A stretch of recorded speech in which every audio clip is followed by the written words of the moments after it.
If your onions always feel like a mess in the pan, some pieces huge, some tiny, and some burning before the rest even cook, this one's for you. In this video, I'll show you fast, reliable onion cuts for real-life cooking. Slices, dice in different sizes, and a quick mince. Here we're focused on production cuts. That means we're trading a bit of perfection for speed and consistency you can actually use on weeknights. For slices, set up your onion by trimming off the stem, or the top, and the root end or the bottom, and making sure to fully remove the root and its core. Put the onion on either of the flat sides you just created and cut straight through from one side to the other. Peel it, then place each half flat on the board. This is your stable base. For slices or julienne, we're just making even slices from root to stem. Grip the onion with a loose claw, then follow the natural lines of the onion, slicing from the top down towards the board. For thinner strips, move your fingers a little at a time.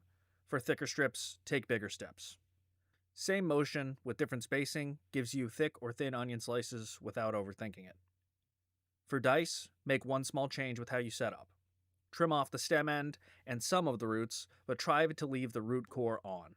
That root core will hold the whole onion together, making it easier for you to do your cuts. For these cuts, we'll use just one pattern and change the spacing to get tiny, small, medium, or large pieces.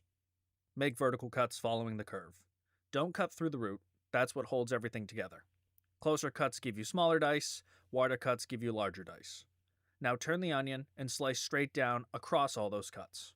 The onion does the work for you. You get a pile of dice, all roughly the same size as the spacing you choose. Closer cuts for small dice, a bit wider for medium, and even wider for large. Don't stress about perfect cubes. For production cuts, mostly the same is the goal, so they cook at the same pace. To mince, start up with the same setup you did for dicing. Trim off each end, but remember to try to leave the root core on. That root core will be even more helpful for this cut. Then follow the same steps for dice, but take a little extra time to really refine your slices and cross cuts. The thinner you make each cut, the smaller and cleaner your mince will be. So for your production cuts with onions, the patterns are simple.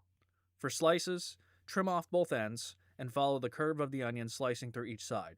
For dice and mince, set it up with the root end on, slice strips, and then finish by cutting across your slices. Same motions, different spacing, depending on what size you want and what you're cooking. If you want to skip 10 years of trial and error and get a simple guide with clear explanations, easy practice drills, and quick reference size charts, grab the Home Cook's Knife Confidence Guide. The best part is, it's free. Just drop your email so I know where to send it. The link is right below this video. When you click, you'll see a simple form. Fill it out, hit submit, and I'll email the guide to you in the next few minutes.